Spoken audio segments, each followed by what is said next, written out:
What's up, heathens? How y'all doing? Today we're going to be finishing up with NotJah Witness's interview. He is going to be discussing what made him leave the faith or the religion of the Jehovah's Witnesses, which is a little bit more complicated than you might think. And then we go into his best advice for maybe some JWs that could be watching this, or those that are thinking about or have left the JWs already. So, if you're interested in this, please stay tuned.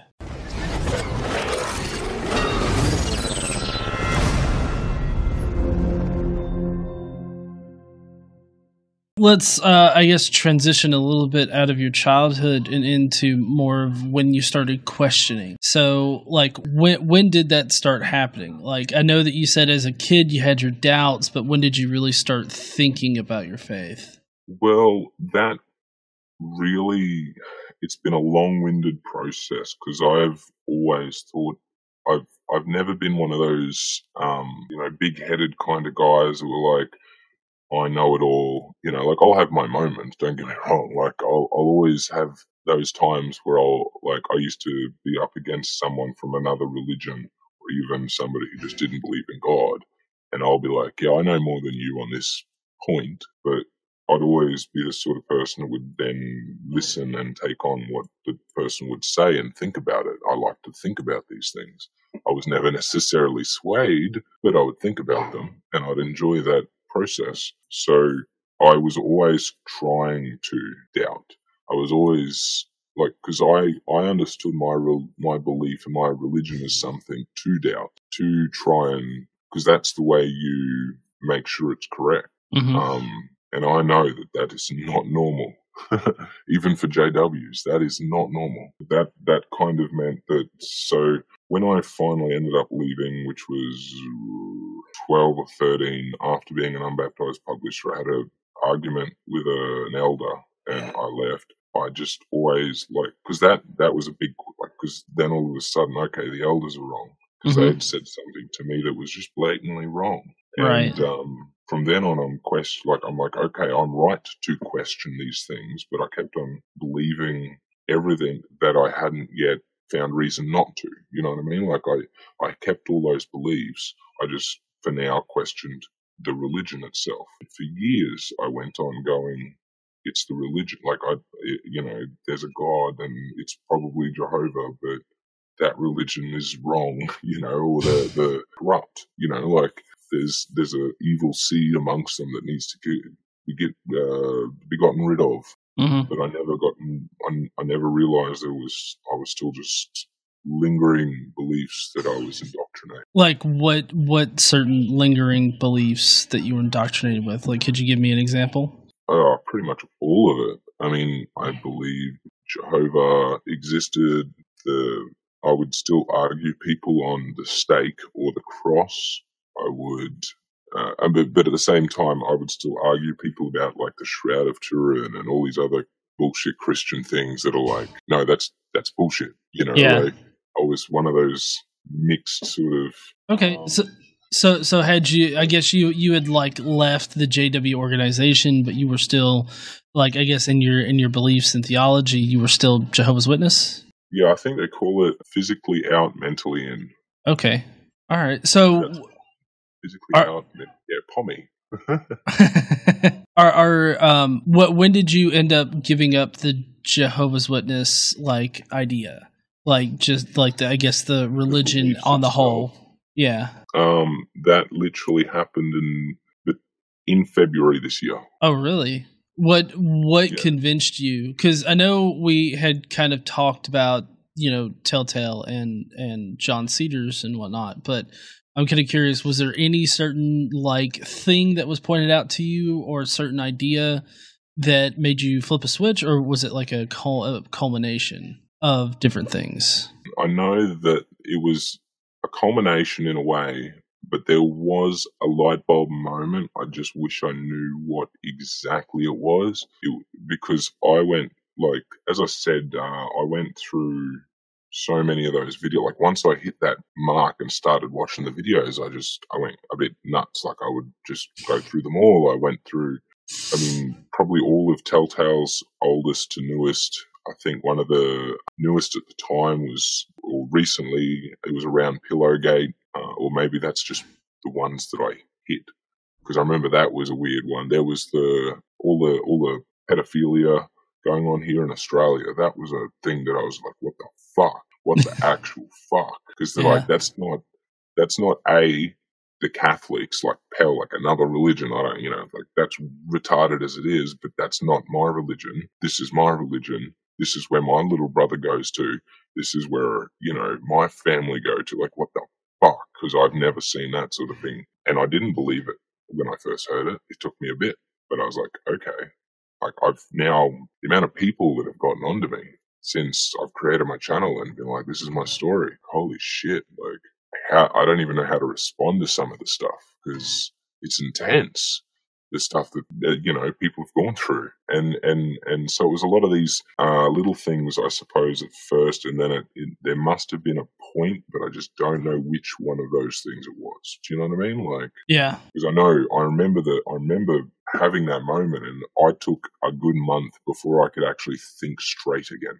Like, I couldn't sleep. I couldn't think about anything. Like, my whole mind was just consumed with this. It was like being, what do you call it? Seeing stars, birds flying around your head like you in the cartoon. Mm-hmm. I just, for a whole month, my brain was frazzled, So whatever made that moment start, it must have been a good one. I've been trying to find it since, but I haven't. I'm wondering, like, looking back on, your beliefs then and now, is there anything different about you? I think about that. So I know that as a person, I've changed little. Or my personality, the way I view other people, the way, like I know a lot of other religious people can go from being very judgmental to not, or have one sort of political view and then a different, but none of that really changed. I think the best thing I can say that did change is my level of education. The amount I've learned since is so much more than I ever would have because I wasn't opening myself up to so many things. And so I thought of, all these ways that I used to be smart as a kid. I was a fucking crazy nerd, but I would have never ever thought to open myself up to all these different things. And so in that way, I'm like, that's a big change.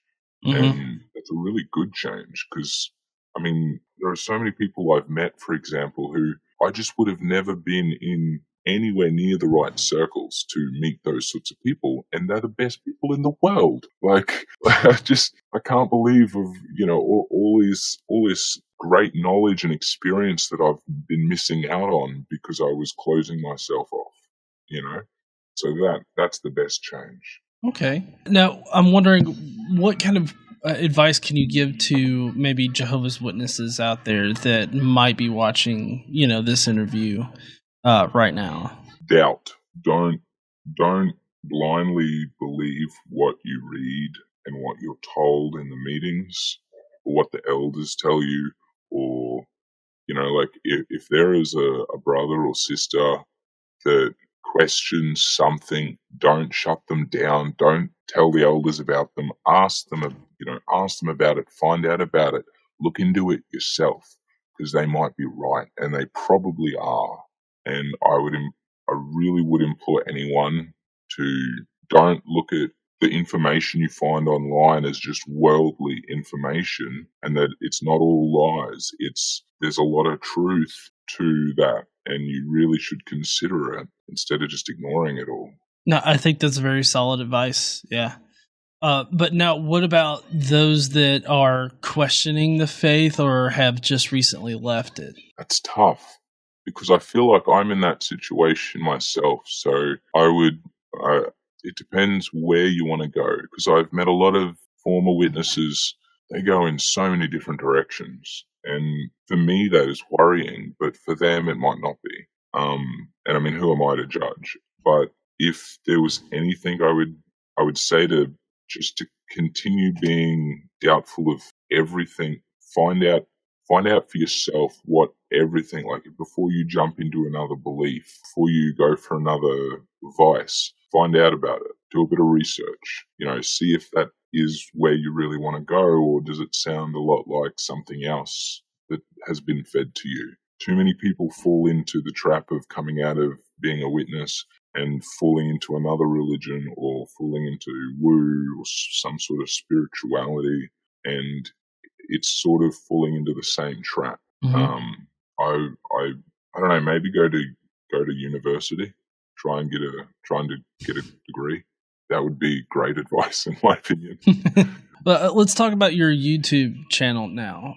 So what do you do on your YouTube channel? Like, do you only tackle Jehovah's Witness issues, or what do you use your channel for? I try and do a little bit of, not everything, but just whatever I sort of want to do, because I realized early that if I'm going to do this, properly, I not only have to make it stuff people want to watch, but I have to make it something that I want to do, like the presentations that I want to make. So I do a lot on the JWs because I love it. I love that topic. It is what I knew, and I want to be able to express my experiences, good or bad, and what I think about it all.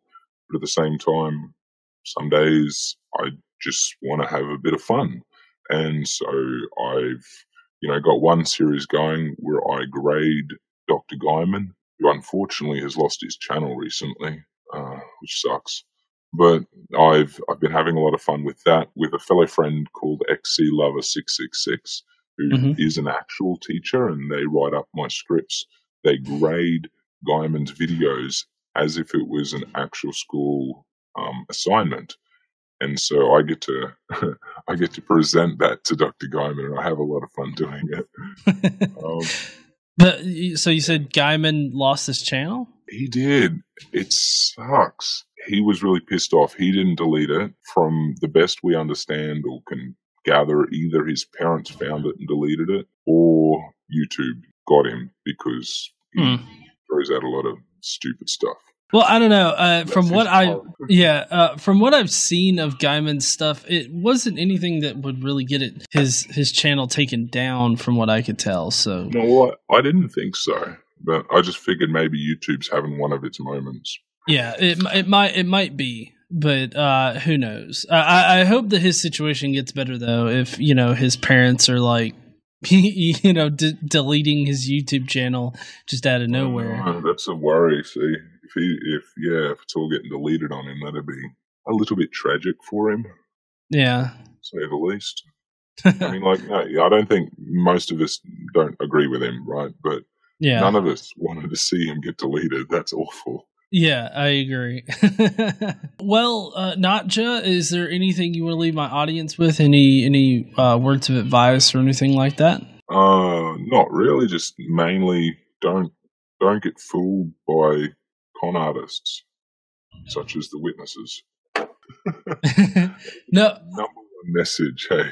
Yeah. Yeah, I would second that. Anybody out there that is in the Jehovah's Witnesses now, I definitely doubt, like NotJah was saying before. And I hope everybody has an awesome day. Thank you, NotJah, for joining me today for this kind of short interview.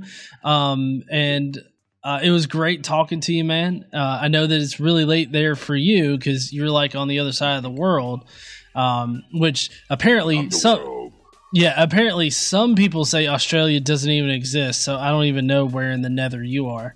See, you're actually dreaming, mate. I'm a figment of your imagination, and you're still asleep. You slept in this morning, and you don't even realize it. Damn, I sleep hard. When I sleep hard. Well, NotJah, thank you for joining me today. Everybody that's in or that's still watching, please go down below and subscribe to NotJah Witness. His link's down there. It's also in the cards. And I guess we'll see you heathens later. Don't forget to stand up and use your voice. Bye, guys.